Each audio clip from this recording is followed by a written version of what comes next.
Hey GearFacts friends, a little bit different today, and yeah, maybe I am running out of video ideas a little bit, but I came across a whole bunch of old catalogues and information brochures and things like that, and some of them are really interesting. They go back to the 90s, and I wanted to share some of the equipment with you. First of all, we've got Alan's Music. This was such an awesome shop. It was a massive music store right in the middle of Brisbane City in Queensland, Australia. And I really loved visiting that shop. I think they still trade online as Billy Hyde, but anyway, this brochure was just utterly comprehensive and it showed absolutely everything that they sold. It's not all that old. I guess this one's about 8 or 9 years old.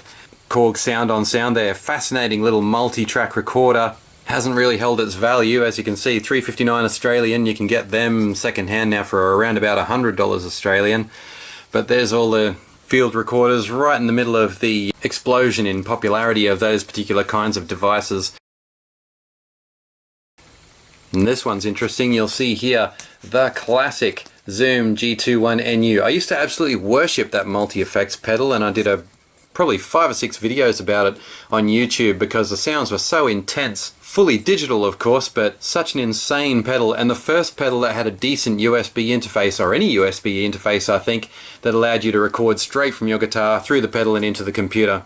I would still rate this as a device that's well worth getting your hands on if you can find it. You'll probably get one for about $50 or $60 now, so again, certainly hasn't held its value over the years, but it certainly hasn't lost its usefulness. Keep an eye out for those. And of course there's his younger brothers there, the older Zoom models. Nothing wrong with those either, they can still hustle with plenty of the newer releases.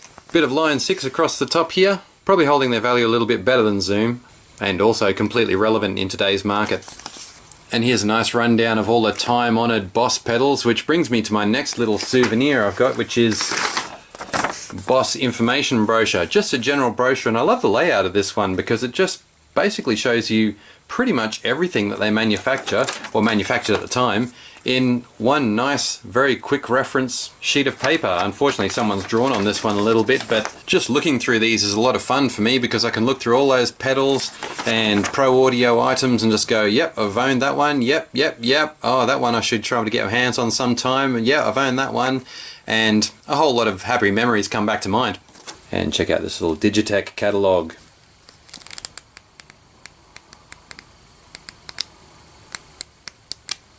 Now we're getting to the older end of things. This is from summer 98-99 when I was absolutely committed to the idea of being in a band, using the latest pro audio, writing songs, and generally enjoying my 20s. It was a fantastic time, and I pored over catalogues like this for hours. So let's have a look inside. Okay, this is one I really wanted, an SK88 Pro. Basically a really strong sound canvas, but you didn't need a MIDI controller of any kind to operate it because obviously the keys are built in and you had pitch bend and everything you really needed in a keyboard. Essentially it was just a live unit with a plethora of sounds, no sequencing or anything fancy like that. It was just switch it on, choose your sound and play. I did end up getting a white version of this keyboard in 2017 and that has been reviewed on GearFacts and it was really good. For some reason they decided to publish a rundown of the GS sound structure there, an expansion on the general MIDI sound structure specifically for Roland. I don't know why they've put that in the middle of their catalogue there, but looking through these sounds now they all seem so ordinary and unexciting, but at the time it opened up a world of possibilities. You just look at that and go, whoa, there's so many of them. Clunky old controllers here with no personality, no expression. They cost a fortune, as you can see. I think you'd be flat out getting 10% of that price for this keyboard these days. I've reviewed this one on GearFacts incidentally, and it is quite good. But yeah, the MIDI controller market is not what it used to be.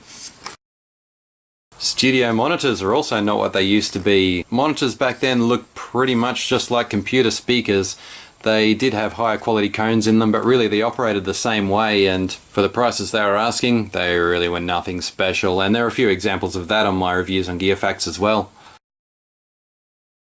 Have a look at this weird thing. I've never even seen one of these in the flesh, but $3,000 for a video controller. It looks like it could probably do sound sampling and stuff like that as well, but at the time, I guess if you were a film and media student, or maybe even a professional in the field, this probably would have been standard equipment.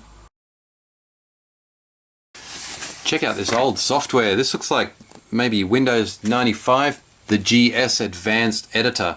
Never had a go at that one myself, but just looking at these screenshots reminds me of how much more sterile and frustrating software was back in the day. Just getting a device working was an absolute pain. Cakewalk Home Studio was the first software that I used. Actually, it was Cakewalk Express, a cut down version of this one. First software I used for composing those very early original compositions and backing tracks for the band. All of that music, I guess, is archived or pretty much lost these days. Steinberg Cubase. I paid an absolute fortune for this software when I started to earn a little bit of serious money and really had a crack at getting into the pro audio software. But computers were just too flaky at the time. They just couldn't handle this. You really had to invest heavily to get things as complex as what they're showing us here to work. And I can only guess at the kind of computing power you would have needed to run this kind of stuff. $589 for SoundForge 4.5. Capable of running high definition audio as well as video to provide a complete multimedia product. And that was very much a holy grail at the time. It was just the dawn of the age where this kind of stuff could actually be put in the hands of an ordinary income earning kind of person. And I guess that's part of the reason why I'm sharing this with you, because this was a really exciting age where there was just about to be a massive creative outpouring from anybody in the community who was remotely interested in sound or vision. Check out this stuff. Dated. This little one was interesting. This bizarre little MIDI file player that was like a boombox. I had one of these for a while, but I never ended up reviewing it on GearFacts because I found it to be basically useless. I guess the only person who'd find something like this useful might be a teacher in a music room or something like that, but it was very quiet. The speakers had no guts at all. It had GS sounds on it, but it didn't really expand much on the general MIDI sound set, so all the music sounded very boring through it. Interesting idea, but I don't really know what Roland were thinking. So those are the highlights of the Edirol catalogue from 98-99. Do they still even have Edirol? I'm honestly not sure. Oh, what do you know, there's another Boss catalogue here. I might have to zoom out a little bit because this is more of a poster. Anyway, looks like they're advertising more in the way of multi-effect systems here. I reckon I have reviewed pretty much all of these devices on GearFacts. Among the most memorable ones would be the PW10 right up here in the corner. This is a wah pedal obviously, but it had a few distortions in it and also a synth wah effect. Tricky to program, but when you got those settings just right, it really had a whole lot of raw power. If you've ever heard the band Spiderbait, you'll hear this pedal working quite a lot. Over here we've got the SP505. That was a really good sampler too. The mighty Boss GT6B. If you've got a bass guitar or you like playing bass, see if you can track one of these down because they're a little bit rare for a Boss unit. They're also quite hard to use, but once you persevere and really get it to talk to your instrument, you'll find that's a great bass pedal. And of course the GT6, the standard version for ordinary guitars. Another one that I've looked at comprehensively on GearFacts. This is a great pedal, and one that I think all guitarists should at least experience. I see they've got the ME33 down here too. Not one of the best sounding pedals ever, but it is a bit of a hoot to play. It's got some funny sound effects on it, including the auto riff, which is a totally unusable but quite fun system when you're just playing solo. I've reviewed the VF1 and I've received a lot of love and hate mail about this particular unit. I've never heard such a broad spectrum of opinions about one particular device. I have to say it never particularly grabbed me. I also loved multi-track recorders back in the day. I would have looked at something like the BR1180 and just drooled as I thought about the possibilities that this could give me and my band. The idea of recording and cooking up a CD on the spot was just mind-blowing. On the other side, Boss congratulating itself a little bit, and rightfully so, on their massive range of individual high-quality pedal effects. These ones at the bottom, these dual pedal systems, never really took off. They are good quality items, but I see them around secondhand quite a lot now, and sellers seem to be struggling to find buyers. The last one I'm going to show you is a kind of a generic catalogue, and this one's really interesting and really rough. It's very poor quality print, and I'm not even sure who actually made it, but grandiosely it proclaims itself to be the Bible of computers, music and MIDI. But it's a pretty shabby Bible if you open it up because it's all printed in this weird blue ink, including the pictures. Check out this complete music pack. All of this for only $699 Australian. I reckon if you put that kit together now, you would be having a hard time getting $30 for it. But that's technology, it's just the way it goes. This is a device I never saw or tried, the Shadow Guitar to MIDI kit. Of course, we all know about the Roland GK series of MIDI pickups that you can install on guitar, but this Shadow one is a complete mystery to me. I've never seen it. It kind of looks like an old Nokia 3310 or something connected to the back of your guitar. It's massive, and the pickup's a pretty chunky separate item too, so I guess compared to Roland's GK, that never really stood a chance. This is a handy page here, and I'd like to see more of this in articles we see on the net these days, but basically what they've done here is draw up a very helpful grid of all the titles of the software and columns with various features and dots saying exactly to what extent they live up to each of those features. Then over on the right hand side we've got the prices, so that's a nice way to do a quick easy comparison of software or any other product really. Tracking down that kind of information so succinctly would be probably quite a lot harder these days. Interesting little table here as well, showing exactly how much memory it takes to record a minute of sound in either of these formats here, or in any of these formats here. Who can imagine choosing to record in mono 8-bit 22 kilohertz now for the sake of saving a few megabytes of memory? But remember, this is the early mid-90s, and something like a megabyte of memory was serious money when you were choosing what kind of hard drive you wanted to buy and how much RAM you wanted to have in your computer. And here's our various versions of Cakewalk. All of them not even close to doing what something simple like GarageBand can do these days. So $795 folks, and that's before you've even bought your computer to run it. Check out this software, Do-Re Mix. Want to be like this guy? Of course you do. Then you pay $129 for Do-Re Mix. I don't even know what that software did.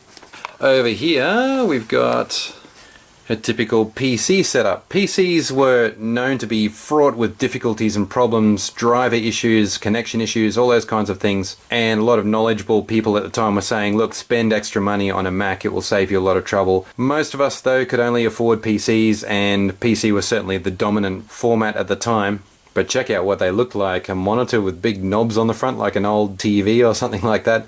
Same synth, same microphone, same set of speakers. And there's the MIDI G-Man bringing the whole lot together. $495. Clip-on daughter boards.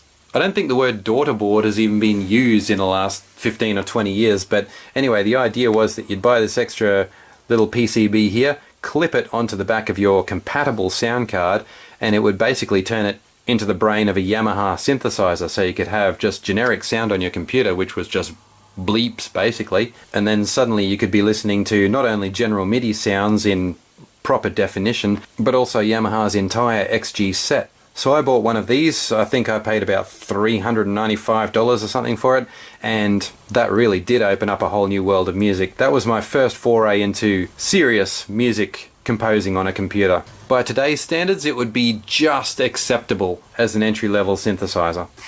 Another thing I was always interested in was mobility, and this PCM-CIA card brought Roland's GS set to your average laptop, which was probably a big chunky thing with a mono screen at the time. But I was dreaming of doing portable music, and I really wanted one of those, but I did not have the spare $695. What I did invest in, though, for that money, was the PMA5. Again, a device that I've made a lot of videos about on YouTube. They haven't really given us a good picture of one here. We've just got the screen. I might flash up a picture of the actual unit right now. Anyway, I loved and still love the PMA5 because after a day or so of intensive learning, you'd find that this tiny little device, it was actually about the size of a paperback novel, but this device was considered very tiny at the time, and it could generate a whole band full of music. That was really versatile and really advanced gear, and out of everything I've owned, for me it's had the longest lifespan because I literally still have a PMA5 in my studio right now as we speak. And this is cute. Here we have what would have been considered a real master's setup at the time. An early Apple model, a little sound canvas there, a couple of Roland speakers. Roland also made this little CS90 speaker setup too to go under your monitor that was very cool.